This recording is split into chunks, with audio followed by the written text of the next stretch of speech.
paintings produced in the Dutch Republic provide a detailed glimpse into every aspect of the lives and country of the Dutch people. As the Dutch Republic became more prosperous around 1600, the market for paintings increased among wealthy middle-class citizens who avidly collected paintings and hung them around their homes. These works were sold on an open market by artists who specialized in a particular category of painting, including genre scenes. On one level, genre scenes can be read as primarily descriptive, appealing to an audience obsessed with looking and collecting.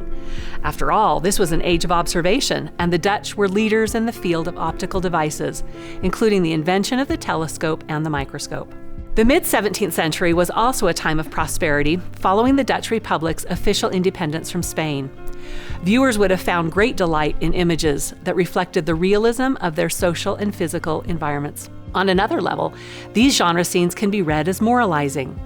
While Protestants discouraged the use of paintings for religious worship in churches, they heartily encouraged the consumption of paintings for homes that taught lessons about virtuous behavior and the transience of worldly pleasures. Many of these paintings draw upon proverbs or emblem books. Emblem books were popular books that advised on proper conduct through the use of an illustration, a witty saying, and an accompanying explanatory poem. The pleasure of looking at Dutch paintings comes in recognizing how these two approaches work together to enrich our understanding and appreciation. Jan Steen's In Luxury Look Out presents a household turned upside down for our amusement. On a descriptive level, we can enjoy the various objects and activities of a messy and chaotic Dutch interior. This is one wild family party. We can also delight in the details and textures of objects filling the room. The pretzel on the ground, the woman's silk dress, the polished pewter jug in the lower left, and the woven basket hanging on the back wall. However, Steen clearly intended this painting to be more than a momentary snapshot of a dissolute household. The boy with the pipe recalls an emblem from a popular emblem book with a motto that reads, "Always something new, seldom something good."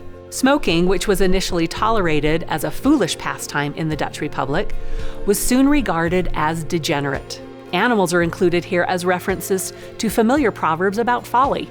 The pig holds the tap of a wine barrel, a clear reference to the proverb, "The pig runs off with the tap," meaning the party is drinking with abandon.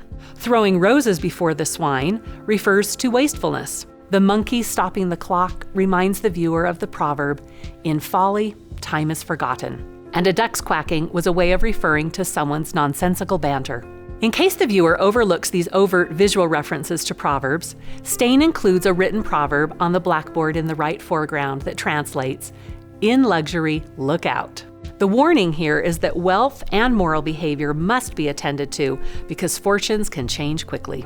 But what about more quiet domestic scenes, like Peter de Hoog's A Mother's Duty? In a typical Dutch interior, a young girl kneels before her mother, who is seated, combing the child's hair. We can delight in de Hoog's masterful rendering of perspective, his keen observation of natural light, and the tender interaction between mother and child. However, this painting contains a subtle moral. Compared to other countries at the time, Dutch women enjoyed greater freedoms and were afforded a high degree of respect. Home was considered a tabernacle of virtues, a fortress against encroaching worldliness and vice, and so domestic work of sewing, cleaning, cooking, and rearing upright children were valued skills for a Dutch woman to possess. This scene can be read as a celebration and reminder of the virtue of such duties. In particular, the woman is demonstrating the virtue of maternal care by using a delousing comb to clean lice from her child's hair. This hygienic act recalls an emblem of a comb with the motto, "Cleans and adorns." The message associated with this emblem is that mothers must care for the outer cleanliness of a child, but also help adorn them with a virtuous inner character. So is this painting by Johannes Vermeer moralizing or merely descriptive? Hopefully you now realize that it could be either or both. But what is undisputed is that Dutch 17th century paintings are delightful on a variety of levels and always worth a closer look. If you enjoyed this video, please comment below on other art history topics that you would like to see me talk about in the future.